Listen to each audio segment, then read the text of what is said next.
Yo, guys, what's good? Your boy Troublemaker the Rapper here, bringing you Insidious for the Last Keys movie review. And I'm trying to actually give you better reviews because I know that I used to be very analytical and I had a great mind for this stuff when I was younger. Um, so I want to try to be a little more creative with it in regards to how I speak on the topics. So let's get into it. Let's start. I did take the liberty of trying to write down some notes to try to help me along the way. So this is what we got. This is the fourth installment to the Insidious series. It takes place in New Mexico. Elise grew up in the house that's been haunted since she was a child. In fact, she's the one responsible for unleashing the demon into the world. Yeah, being born with that gift is not easy. You know what I mean?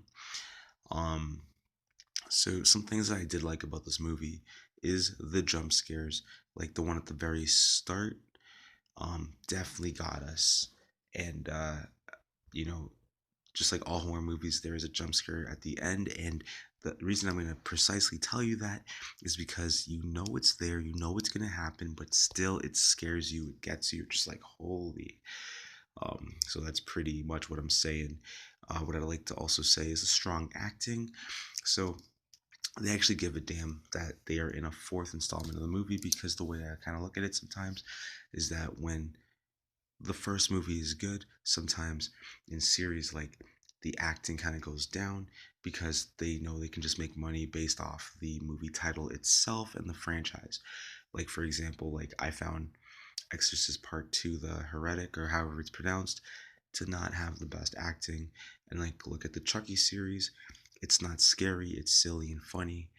Um, Once you get into Bride and Seed and all that stuff, and even things like Annabelle this year, um, or last year, sorry, Annabelle. Uh, you know, I feel like they didn't try enough on their acting. Um, like for example, like, oh, where's the little girl? Oh, she's over there. Like, I want to feel it. Like, I feel like I didn't feel it when I watched those films. But for this one, even when they're going back and forth, asking each other questions, I feel like they really tried at their acting. They really played their role. Um, you had Elisa's roadies with her, and they were very funny. They have their nice little punchline. She's the sidekick, and we the sidekicks, and like no one fully understands that. So their comedy definitely helps excel the film and how natural they play the role too. So good job to them. Um, what I always pointed out, I don't know if I did this in other Insidious reviews, if I even did them, but I know that precisely when I am talking, having discussions with my homies about Insidious, I'm like, yo, Insidious is one of those movies that's so cool because it creates its own world, and it's like it brings you into like its own franchise, and I always feel like it's like a comic book coming to life, coming to the screen, because you know you get the occurrence of the red door consistently throughout the films, and then when you go past it, like into it, you're going into I geez, I forget what the word's called, but it's like into the further, and that red door is like your safety zone. If you stay on the other side, hopefully the demon won't come true and find you. You know what I mean? And like, there's all these different doors every time you go in, different pathways, different rooms. So there's always someone else struggling, and you have to find the room with your people, and it's not too far off, because like I could see it in a parody movie. For example, like if Scary Movie made fun of this, like there'd be different rooms with like different funky weird stuff going on. But obviously, with time and everything, like let's get the show on the road. You're gonna see one or two different weird things, hear some scary voices, and then you're gonna get into what you need to get into. So like, that's what I'm saying. um, the body count in this movie is quite low. I believe there was only about two deaths, and one of them I literally yelled out "woo" when I saw it because that guy pissed me off, and it's the dude that actually gets crushed by like a shelf falling on him. Fuck you, man. You suck. um. Also, you know, Elise is basically like a superhero in these movies because like, you know, the whole thing of like she falls asleep, she has a vision, and they go out and they save the world or whatever. Um, they're basically fighting off these demons that people are currently dealing with and struggling with. So that's another aspect as to why I feel like, you know, it could be its own comic book coming to life. Um, and this demon in this film has an obsession with chaining girls up by the neck. I don't understand what it is. Maybe the demon is a fan of 50 Shades of Grey, but yeah, I don't get it. Way before its time, too. Um, okay, another cool thing just to mention is that her roadies, like the two gentlemen that roll with her, they paid $700 to pimp out their mobile. Um, you know, and inside they have all their ghost tracking equipment and demon stuff, and they also got the like a ghost logos on both sides. Like I thought that was cool. That was cute. I can see myself doing that sometime in the future. They were almost like a real life Scooby Doo and gang. Like it was dope. Okay, so some things that I didn't necessarily like about this film though, it's honestly like how easily the demon gets defeated. Now I will tell you this: every horror movie I've ever watched, it's really hard for the director to write a dramatic ending to how its main evil person or thing or whatever gets defeated. It's really hard, especially when in a supernatural sense. Um, so you just have to kind of roll with it. But everything leading up to that is is scary.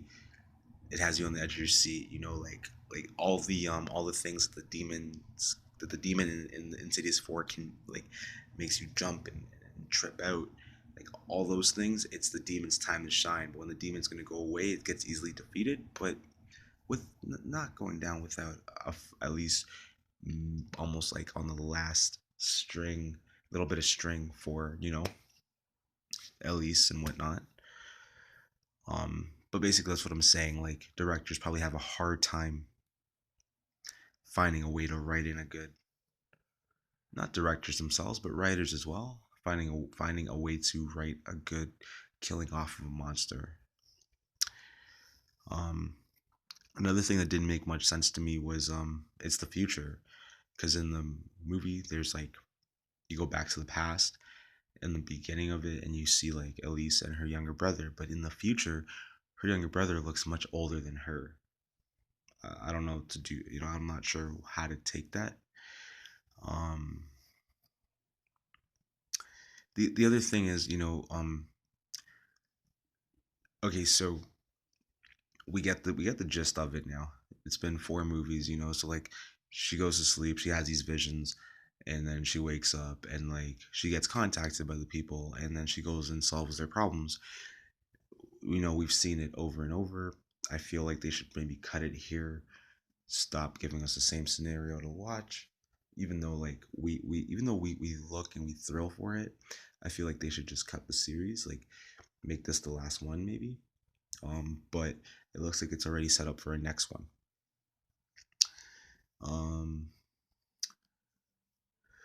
the other thing is like it's a supernatural film, but again it's a low body count. That seems to be a reoccurring thing in a lot of supernatural films.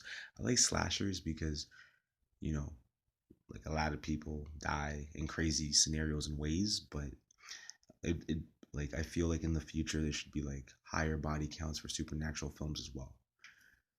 There's only about two deaths that I can recall.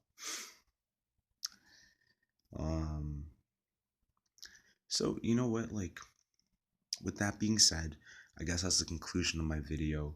um like I said, the red door is an occurring theme, and when you pass that red door, you're going into shitville. If you stay outside that red door, you're almost in a safe zone, so that's pretty cool. I give this movie About a 4.5 out of 5. I would definitely go watch it again. Very very, like, I feel like it's very insightful the way I presented it to you. Um I hope I didn't ruin too much for y'all. Go watch it. It's worth it. It's scary. It's funny. Um and I can say that other than for certain things that you're going to jump at because that's how horror movies are set up, it's not as predictable as it seems. So it's pretty dope. Anyways, so that's my analysis of this film. I loved it. My first horror movie of 2018. Happy New Year's, guys. You know your boy Troublemaker the Rapper loved them horror movies. And I saw it on the opening night. Feel blessed too. It was dope. So I'm out. I'm going to stop talking now. Peace.